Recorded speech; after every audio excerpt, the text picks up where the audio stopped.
The rain fell hard on the old metal roofs of the alien refugee town. The sky was dark, water filled the broken streets, and cold wind rushed between the buildings. No one wanted to be outside. The town looked empty and sad, like a place where hope had died long ago.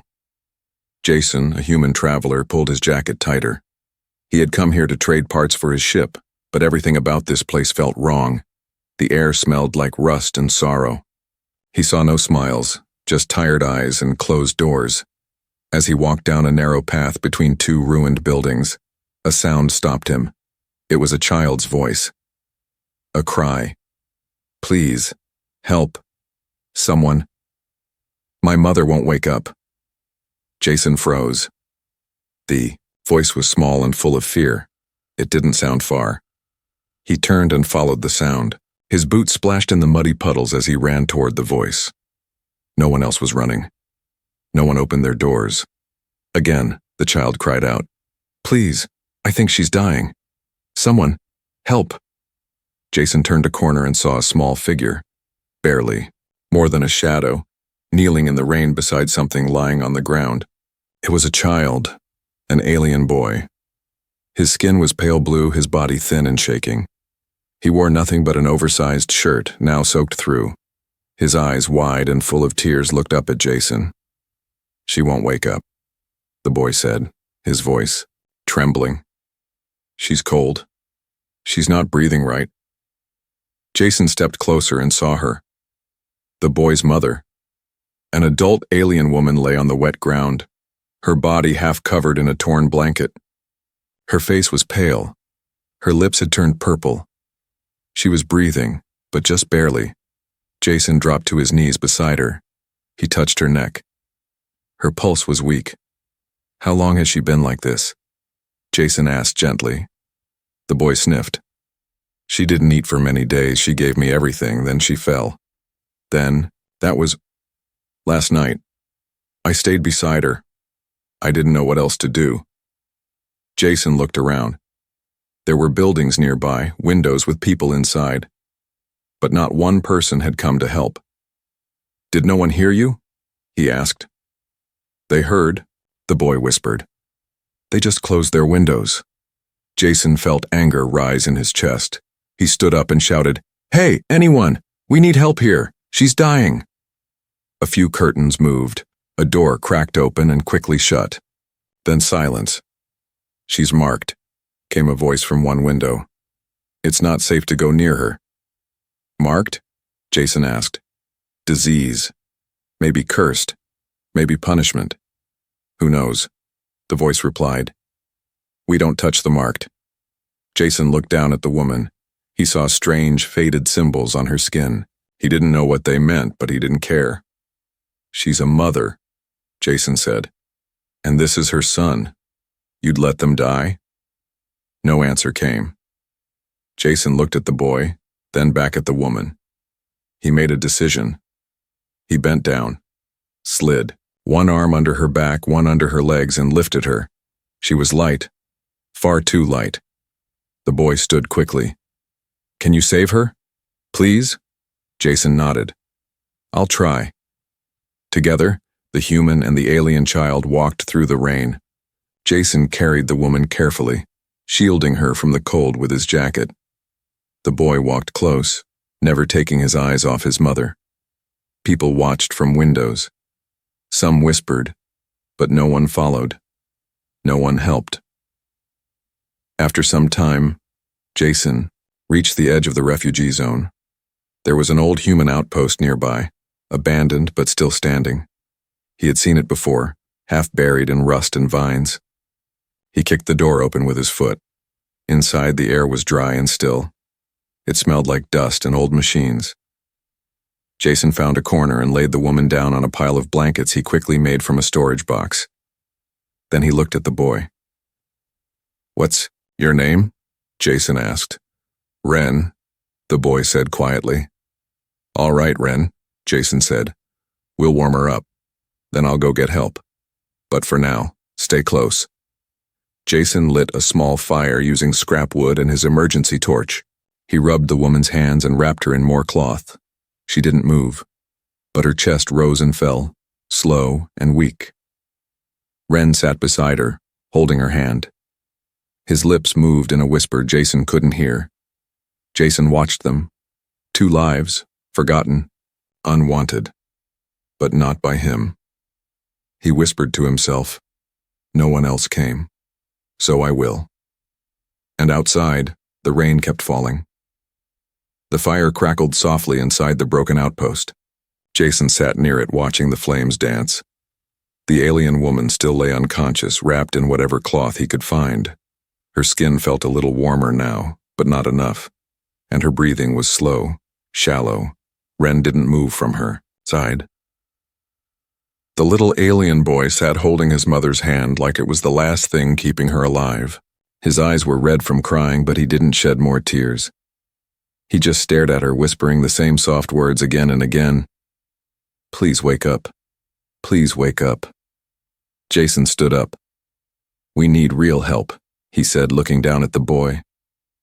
"Medicine, heat, food. I tried," Ren whispered. "No one opened their doors. No one wanted to help us." Jason clenched his jaw. He wasn't the kind of man to give up. Not now, not ever. "I'll go back into the town," he said. "Maybe someone has medicine. Maybe someone still cares." The boy didn't answer. He just hugged his mother tighter. Jason stepped into the rain again. The refugee town looked even worse in the daylight. Dirty buildings, broken signs, silent faces behind glass windows. Jason walked quickly, knocking on doors, shouting for help. "There's a sick woman, an alien mother. She needs help. She's not dead, just very weak. Please, someone." One door opened slightly. A middle-aged alien woman peeked out. "She's marked, isn't she?" the woman asked. Jason blinked. "She has strange symbols, yes, on her skin. Then leave her. It's what the elders said. Don't touch the marked. Bad luck. That family is cursed." "She's starving," Jason shouted. "She gave her food to her child." The woman shut the door without a word. Jason moved on. Another house, another window. At one point, an old, alien male opened his door, but only to shake his head. "You're human," the old man said. "You don't understand. That woman was cast out long ago. She broke our rules. She's not allowed back." Jason frowned. "She's still a mother. Her child is still crying." "Not my child," the old man said, and turned away. Jason stood in the middle of the street, rain soaking him again. His fists were clenched. His voice echoed, "Are you all really just going to let her die, while her boy watches?" No one answered. The wind was his only reply. Jason didn't understand this world. Maybe their laws were different. Maybe they believed in some ancient curse, but he didn't care. To him it was simple. She was a person. She was sick. She needed help, and no one would help her. Except him. Back at the outpost, Ren was exactly where Jason had left him. He hadn't moved. Jason knelt beside him. "I'm sorry. No one will help." Ren didn't look surprised. "They all hate her. They hated my father too. He was not like them." Jason sat beside him. "Was he human?" Ren nodded. "My mother loved him. They punished her for it. After he died, they kicked us out." Jason looked at the woman again. "That's why she's marked?" "Yes, they said she brought shame, but she never hurt anyone. She just loved." Jason felt something stir inside him. Rage? No. Deeper than that. A quiet anger that only came when something truly wrong happened in front of your eyes. And no one else cared. He stood again. "Then I'll get what she needs on my own." Ren blinked. "But where?" "There's a black market on the edge of the refugee zone," Jason said. "I heard rumors. Maybe someone there trades in alien medicine." "They won't sell to you." "They will," Jason said, his voice calm. "I have credits, and if they don't, then I'll take what I need." Ren looked scared. "They'll hurt you." Jason knelt again and placed a hand on the boy's shoulder. "I've seen worse. I'll be fast. I need you to stay here. Watch your mother. Keep the fire going." Ren nodded slowly. Jason stood, looked once more at the weak woman on the floor, then turned and walked into the rain again. This time, heading where even the law didn't go. He didn't know what he'd face, but he knew one thing. No one else would listen, so he'd make them. The rain turned into a soft drizzle as Jason walked deeper into the dark parts of the town, where no lights worked and the air smelled of oil, fire, and fear. This was the black zone. Here, people didn't follow rules. They only followed power. Jason passed strange alien figures in hooded cloaks. Some stared. Others moved out of his way. He wasn't welcome here, but he wasn't afraid either. His mind was set. He needed medicine, and he needed it now. He reached a small shack lit by a red lantern. The door was open and the smell of blood and smoke drifted out. Inside, a tall alien with one golden eye stood behind a table filled with strange bottles and glowing syringes. Jason stepped inside. "I need help," he said firmly. "A woman is sick, starving. She has fever. Her body is cold, but her skin burns." The golden-eyed alien didn't blink. "Marked?" Jason nodded slowly. The alien laughed. "That means cursed, human. That means dead." "She's not dead," Jason growled. "And she won't be. Not if you give me something." "Something like this?" the alien said, holding up a silver vial filled with glowing blue liquid. "This is a medicine for blood fever. Ancient, rare, not cheap. I'll pay." Jason pulled out a pouch and dropped a heavy chip of human platinum. "More than enough?" The alien stared. Then he smiled with sharp teeth and slid the vial. Across the table, Jason grabbed it, but the alien's hand clamped on his wrist. "It may not work, human, and if she dies, it will be you the boy blames." Jason didn't answer. He pulled his arm back and left. Back at the outpost, Ren's small form sat close to the fire. His eyes lit up when Jason walked in. "You're back." Jason knelt beside the alien mother. Her lips were cracked. Her skin was burning hot. "Is she breathing?" he asked. Ren nodded weakly. "Barely." Jason pulled the vial from his pocket. "Let's see if this saves her." He uncorked it and tilted a few drops into the woman's mouth. The liquid disappeared down her throat and she twitched once. Then again. Ren gasped. Jason checked her forehead.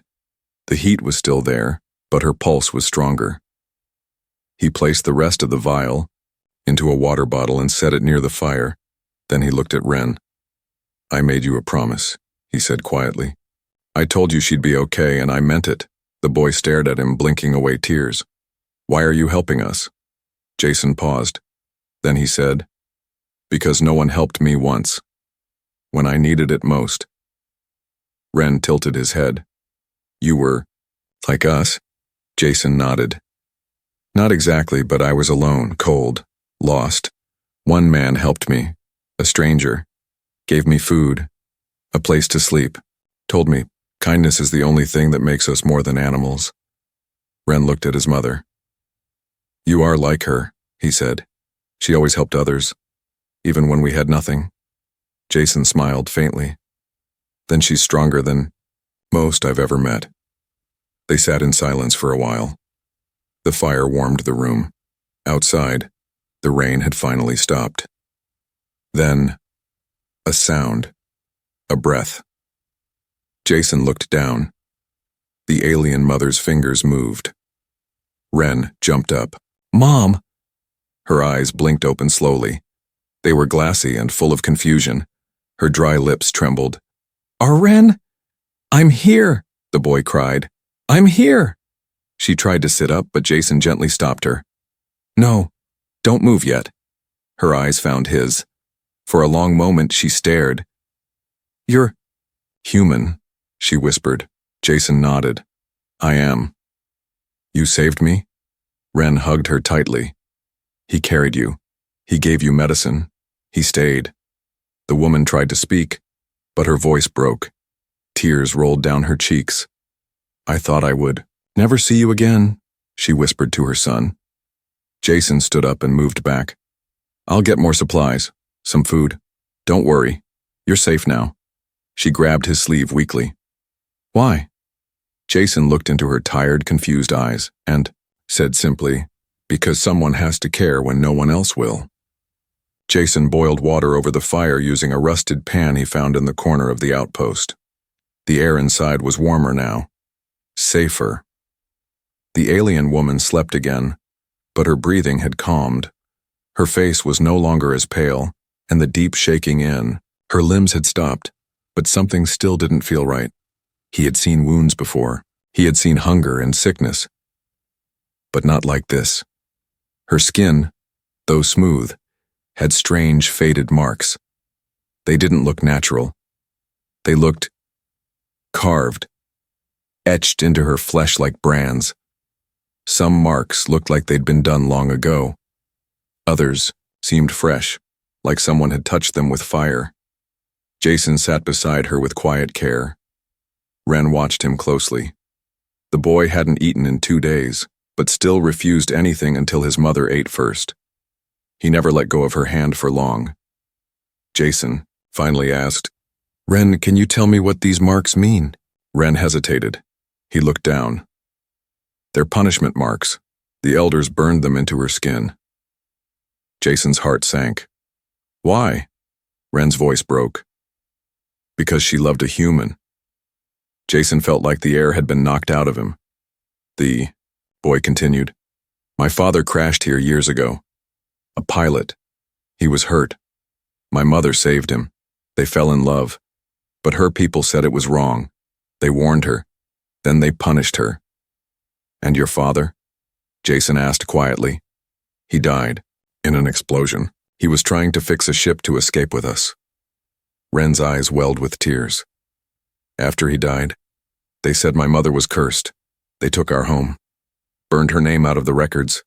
They left us outside the walls. Like trash." Jason looked at the woman's weak body. The marks, the wounds, the pain.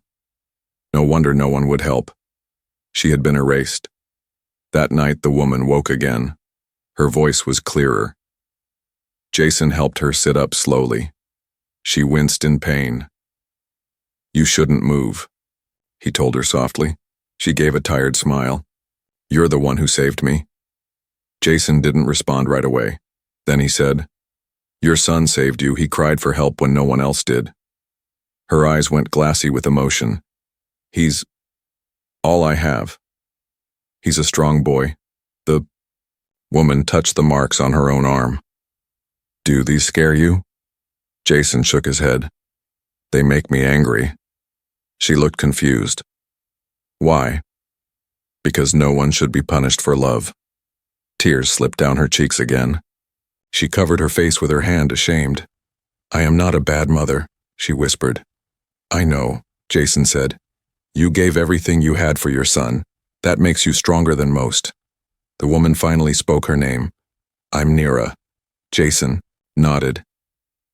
"I'm Jason." Their eyes met. In that moment, something passed between them. Not love, not yet, but understanding. 2 broken lives, both tossed aside by the world, finding warmth in each other's company. But the peace didn't last.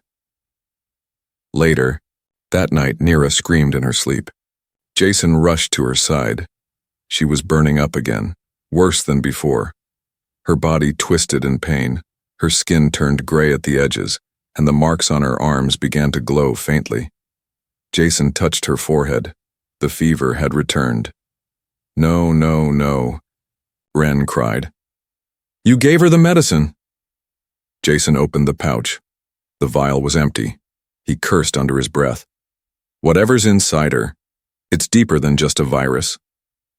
He looked at the glowing marks and remembered the golden-eyed alien's words. "If she's marked, you'll die too." Jason stood up quickly. "There's something inside those marks," he said. "Something more than sickness." Ren looked terrified. "Will she die?" Jason looked him in the eyes. "Not if I stop it."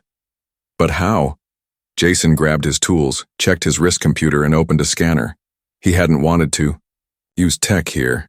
It might draw attention, but now he had no choice. He scanned Nira's skin. The marks pulsed under the light. An alert blinked. Foreign energy signature detected. Biological binding. Host locked. Invasive biobond. Unknown origin. Jason's heart raced. This wasn't a normal illness. This was a curse written in living biotech. Someone had marked her with something that lived under her skin and fed on her pain. He looked at Ren. Your mother isn't just sick. She's been infected by a living brand. A weapon. A punishment made from living code. Ren's hand shook. Can you fix it? Jason stared at his scanner. I don't know. But he wasn't going to stop trying, because he had made a promise, and Jason Pierce never broke. Jason worked through the night. The scanner blinked with warnings he didn't fully understand. The marks on Nira's skin were glowing brighter now, hot and alive. They weren't just symbols. They were part of something buried deep inside her, something alive, something cruel. He pulled out his small toolkit, designed for ships, not bodies, but it was all he had. Ren sat in the corner, hugging his knees, eyes wide with fear. The boy didn't speak anymore. He just stared at his mother, watching every breath she took like it might be her last. Jason's hands moved fast, carefully opening the scanner's deeper layers. These marks, they're like a lock, some kind of alien punishment tech.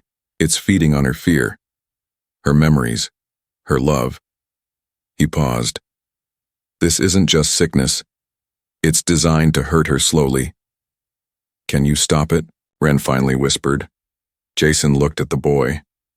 I'll need something stronger than medicine, he said. Something illegal, something banned on most worlds. Ren blinked. Like what? Jason hesitated. Plasma disruptor gel. It's used to burn deep tech out of systems. But on a living person, it's dangerous. Dangerous how? She could die. From the pain. Or it could work and kill the parasite living inside her skin. Silence. Then Ren stood up and walked. To him. Do it. Jason was surprised. Ren. She gave me everything. Now give her a chance, even if it hurts.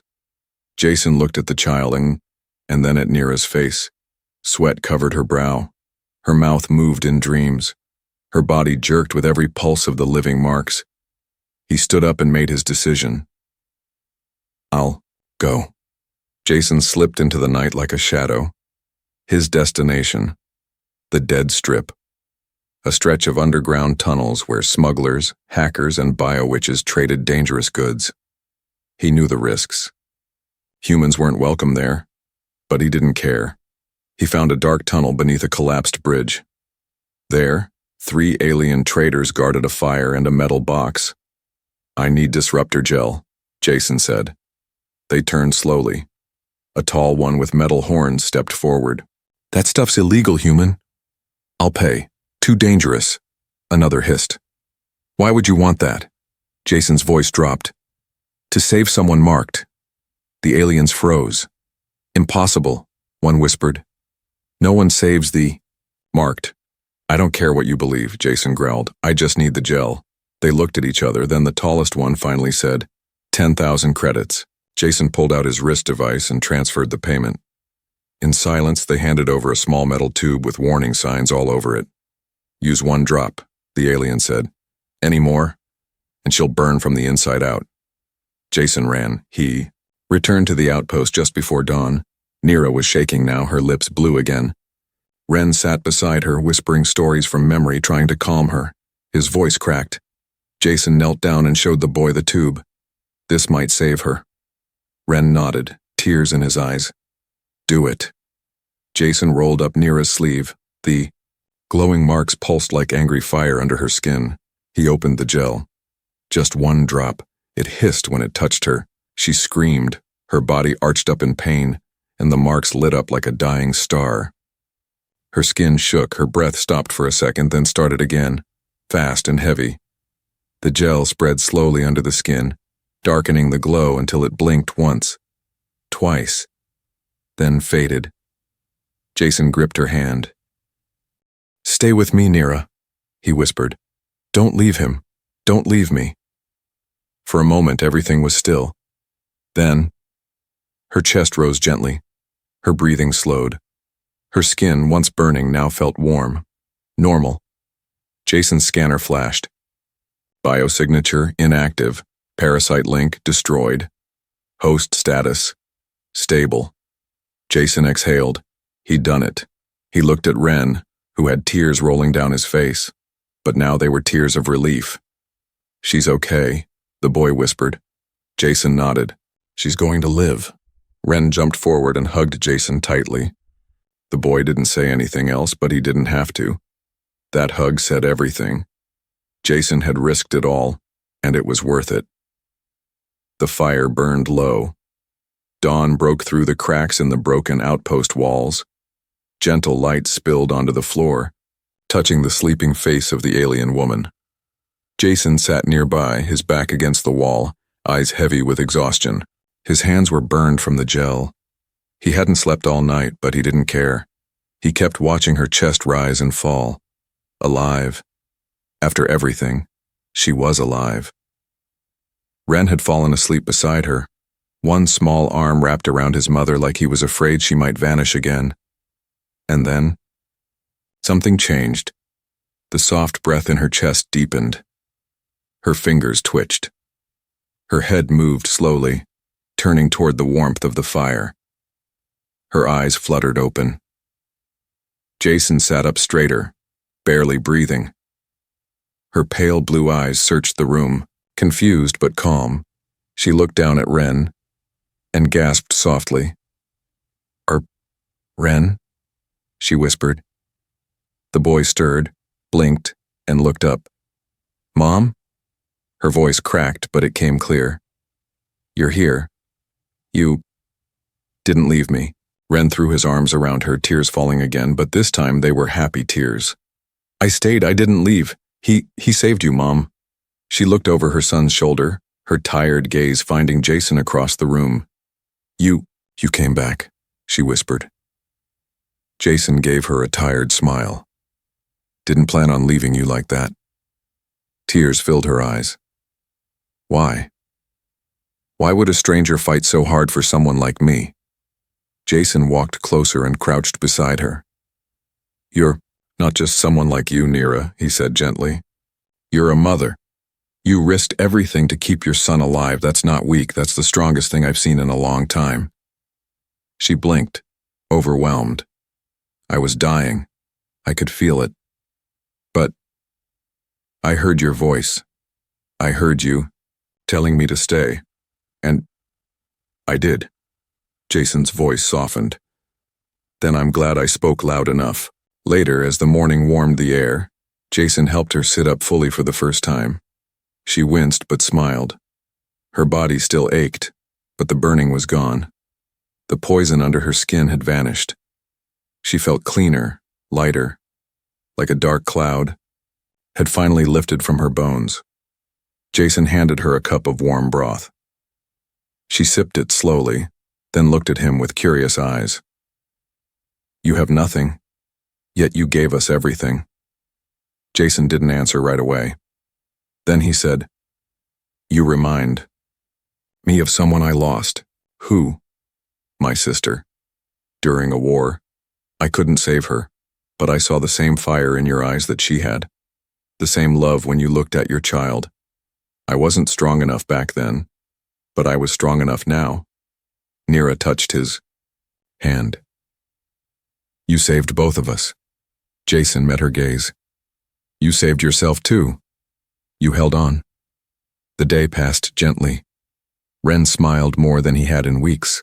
He ran around the outpost, gathering scraps, helping Jason fix the old heater, and keeping his mother's blanket warm by the fire. Nira laughed softly for the first time in a long time, and Jason watched it all in quiet peace. But as night began to fall again, she turned serious. "You should go," she said. Jason blinked. "What?" "They'll find us soon. The elders. They'll hear you saved me. They'll come. You'll be in danger if you stay." Jason looked at her for a long time. Then he stood and walked to the door. Outside, the stars were blinking into the sky one by one.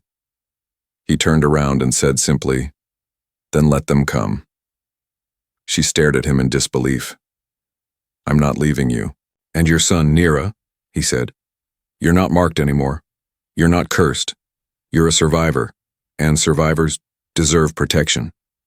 Her eyes watered. You don't even know me, she said softly. Jason smiled. I know enough. The stars watched silently as the small fire flickered inside the old outpost. The world outside was cold, but inside, there was warmth, faint, but real. Jason stood at the doorway, scanning the night. His blaster was ready. He knew it was only a matter of time before someone came. Word traveled fast in places like this. The marked mother, healed, saved by a human. That kind of story caused whispers and trouble. Behind him, Nira and Ren sat close by the fire. She was stronger now. Her cheeks had more color, and she no longer shook when she stood. But her eyes still carried fear that this peace wouldn't last. Jason turned to face her. I can help you leave, he said. I know smugglers who owe me favors. I can get you both off this planet, start fresh. Nira looked down. Her fingers twisted nervously in the cloth on her lap. And what about you? She asked softly. Jason shrugged. I'll keep moving. That's what I do. Ren's voice cut through the silence. Why? Why can't you stay with us? Jason blinked. Nira looked at her son. Ren stepped closer to the human. You protected us. You gave us food, warmth, hope.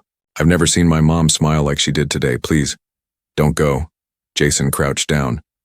Ren, I'm just a traveler. I've seen a lot of worlds. Most of them are broken. Some can't be fixed. Ren nodded. Then stay and fix this one. Just this small world. Just us. Jason was quiet. Then Nira spoke. I was ready to die, Jason. I had given up.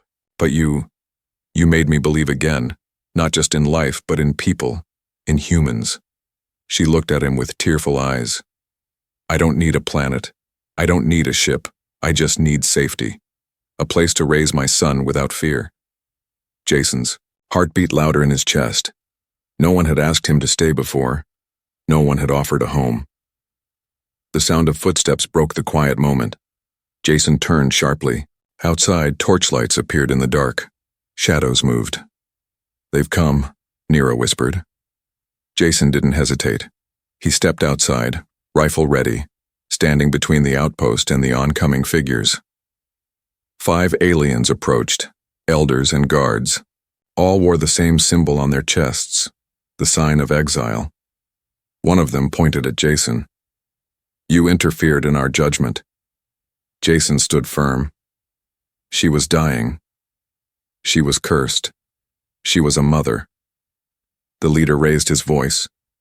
That was our law. Jason narrowed his eyes. Then your law is broken. A long silence followed. Then something surprising happened. A smaller alien elder stepped forward and raised his hand. He looked ashamed. We thought the marks would kill her, the elder said. That she would vanish. But she lived. And the child still prays for her every day. The others looked at each other nervously. Jason stepped aside, revealing Nira standing behind him, strong and alive. I'm still here, she said firmly, and I'm not afraid anymore. The elders whispered among themselves. Finally, the leader spoke again. If you stay out of our city, we will not pursue you. Jason smirked. We don't want your city. The guards turned and disappeared into the night. Jason watched until the last torchlight vanished. Then he turned back to Nira. They sat together that night, side by side. The fire was burning low again. You didn't have to stand in front of them like that, she said. I did, he replied, because no one stood for me when I needed it. She touched his hand gently. Ren lay curled up nearby, finally sleeping peacefully. Then Nira asked the question in a whisper. Will you stay with us? Jason didn't answer right away. He looked at the stars, at the boy, at the woman who had once been marked, abandoned, and nearly lost. Then he smiled. For as long as you'll have me.